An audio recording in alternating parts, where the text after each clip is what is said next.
He kissed a 1,000-year-old alien statue, just to make his friends laugh. But when its eyes opened and it whispered, "You've doomed your species," the sky above them started to bleed. The wind cut across the ruins of Vora 9, carrying dust the color of dried blood. Lieutenant Ryan Vale tightened his suit's collar and muttered, "So this is where legends come to die." The planet stretched endlessly, an ocean of red rock and half-buried temples, each one carved with symbols that seemed to hum when the wind hit them. Behind him, Dr. Lyra Kin adjusted her scanner. No life signs, not even bacteria. "It's like the planet's been sterilized." "Perfect vacation spot," Ryan said with a smirk, brushing sand off his gear. Humor was his shield, always had been. Whenever the unknown crept too close, he laughed first. It was easier than admitting fear. They were part of a small Federation exploration team sent to investigate a pre-collapse alien site recently uncovered by a meteor impact. The structure's heart was a chamber unlike anything human. Circular walls pulsing faintly like veins under skin. In its center stood the statue. She was carved from crystal blue stone, sitting cross-legged, palms open, head slightly bowed, not like a goddess, but like someone listening. Captain Arden's voice crackled through the comms. "Careful, Lieutenant. Those readings are unstable. One wrong step and the whole place could—" "Relax, Captain. I'm not touching anything sacred," Ryan said. Stepping closer anyway, at the statue's base was an inscription, etched in an ancient language but translated automatically by Lyra's visor, "The Keeper of Silence." "Disturb not the Covenant," Lyra frowned. "That's poetic and ominous," Ryan chuckled. "Maybe she just wants some peace and quiet." He leaned closer, inspecting faint cracks along the statue's forehead. Its surface shimmered faintly, as if something beneath it still breathed. "Vale, don't—" Lyra started, but too late. With a grin and a shrug, Ryan whispered, "For science," and pressed a quick, mocking kiss against the cold crystal. For a heartbeat, nothing happened. Then a vibration pulsed through the air, deep, resonant, alive. The floor glowed. The statue's eyes snapped open, glowing like galaxies collapsing into fire. A voice not meant for human ears echoed through the chamber, soft, melodic, but filled with despair. "You have broken the silence. You have doomed your species." And outside, through the fractured ceiling of the temple, the sky began to bleed red. The ground trembled beneath their boots. Dust fell like rain from the cracked ceiling as lights on their suits flickered wildly. Ryan's heart slammed in his chest. He'd joked 1,000 times before, but never with the universe answering back. "Vale, what did you do?" Captain Arden's voice barked through the comms, filled with static and disbelief. I don't know." "I just touched it," Ryan shouted, stumbling back. The statue's crystal shell began to splinter like ice under pressure. Beneath the breaking surface, something moved, something alive. Dr. Lyra grabbed Ryan's arm, eyes wide. "It's not a statue. It's a containment shell. You didn't just touch history, you unlocked it." A shard of the crystal shell fell, clattering across the floor. A hand, slender, metallic blue and almost luminescent, pushed through the opening. Then a face emerged, perfect and alien, framed by hair that flowed like liquid light. She blinked once, and the air changed. Every monitor in the chamber spiked. The hum of ancient power filled the air like 1,000 whispers layered together.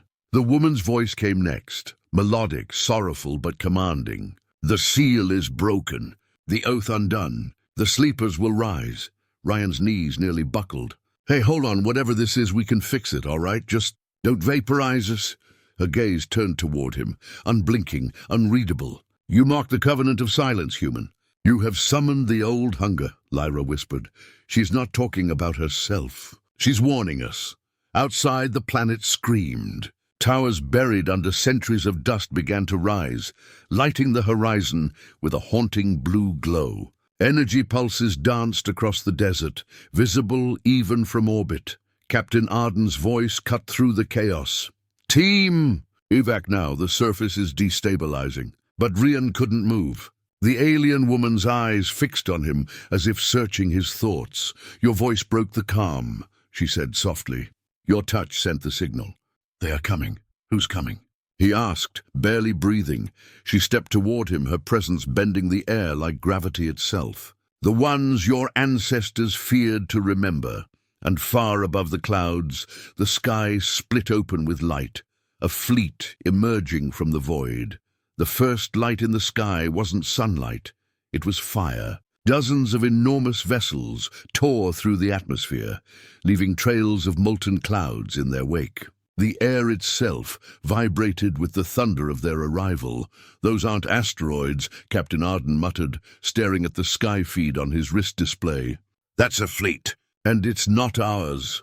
Inside the collapsing temple, Rian helped Lyra to her feet as the alien woman, the Keeper, stood motionless in the chaos. The glow from her body pulsed in rhythm with the rumbling sky, as if she and the ships were breathing together. Who are they? Ryan demanded. The Vera Dominion, the Keeper said, her voice calm despite the destruction.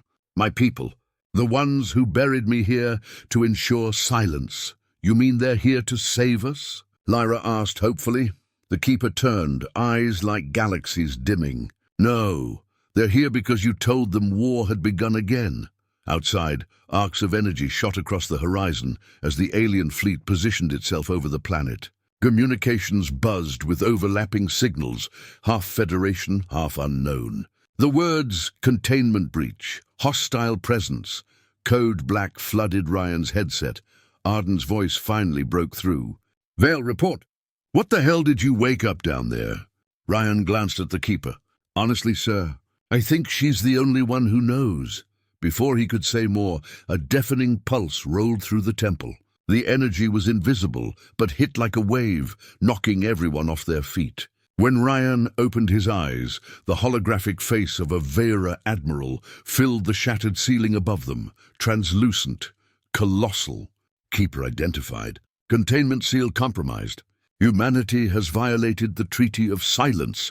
Lyra's jaw dropped. There was a treaty? Not one you were meant to remember, the Keeper whispered. Your ancestors buried it, and me, the Admiral's voice thundered again, shaking the ruins.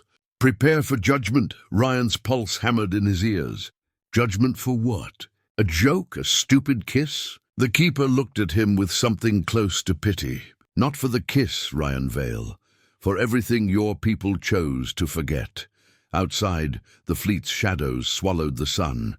The air inside the shattered temple grew thick, humming with unseen energy. The Keeper's glow dimmed as if she were weakening, her voice trembling for the first time. The Dominion is not your enemy, she said.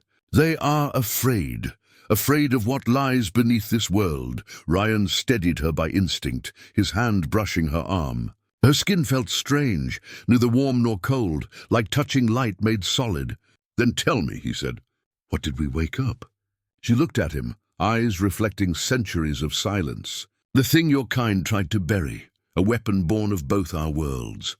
It sleeps under the crust of this planet. The Treaty of Silence was meant to keep it dreaming. Lyra's scanner beeped wildly. Energy readings below us are off the charts. Captain, something's moving down there. Arden's voice crackled through the comms. Then seal that damn chamber, Doctor, now!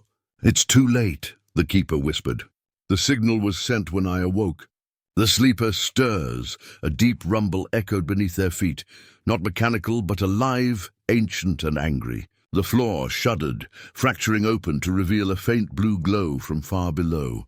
Ryan stared into the abyss, his pulse racing. You mean, all this time this planet wasn't a graveyard? It was a cage. The Keeper nodded slowly. And you broke the lock. Lyra stepped closer, her voice shaking. We can warn command, right? They'll listen, if we show them the truth. The Keeper's expression darkened. The truth was erased from your history. Your leaders buried the evidence, the records, even my name. To protect themselves from guilt, Ryan clenched his fists.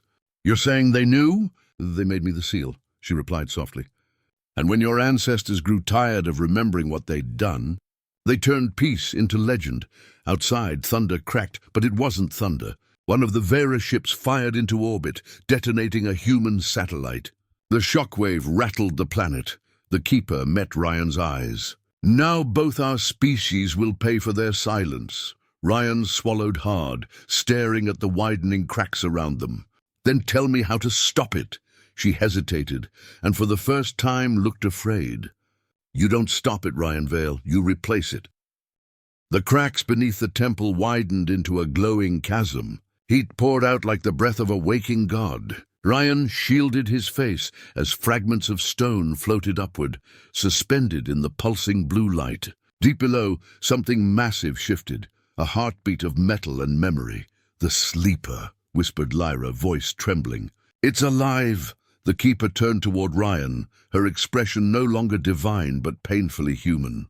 The treaty required one willing mind to hold the balance, a life bound in silence to keep the weapon asleep. "When I was sealed, I became that voice. When you touched me, my link broke." Ryan took a shaky step back. "You mean someone has to take your place?" Her eyes glowed faintly, sad and certain. "Yes, to restore the silence, another must become the living seal." He laughed once, hollow and nervous. "Right, volunteer for eternal statue duty. Sounds fun."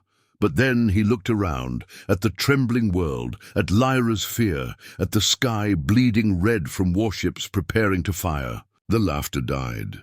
"What happens if nobody does?" he asked quietly. The keeper's gaze fell. "Then the sleeper wakes, and it will not stop with this planet." Ryan's voice was barely a whisper. "How long would the seal last?" "Until both our species remember what peace means." A bitter smile touched his lips. "So, forever then." He stepped toward the chasm. Lyra grabbed his arm. "Ryan, no." "There has to be another way." He met her eyes. "If there was, she'd have taken it." The keeper reached for him gently. "You carry the fault of the spark. Only you can close it." He nodded once. "Then let's end it right." He walked into the light. The energy rose around him, wrapping his body in shimmering crystal. His breath slowed, then stopped, not in death but in stillness. The tremors ceased. The glow faded. Above them, the alien fleet halted mid-strike. The planet exhaled silence.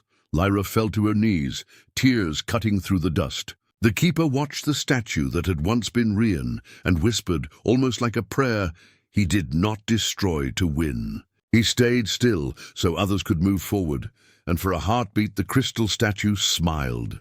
10 years later, the planet Vora 9 was no longer silent. It was alive. Grass pushed through the cracks of old ruins, and the air that once tasted of ash now carried the scent of rain. The war that nearly began never came. In the center of the rebuilt research colony stood a monument, a human figure, eyes closed, one hand reaching outward as if offering peace to the stars.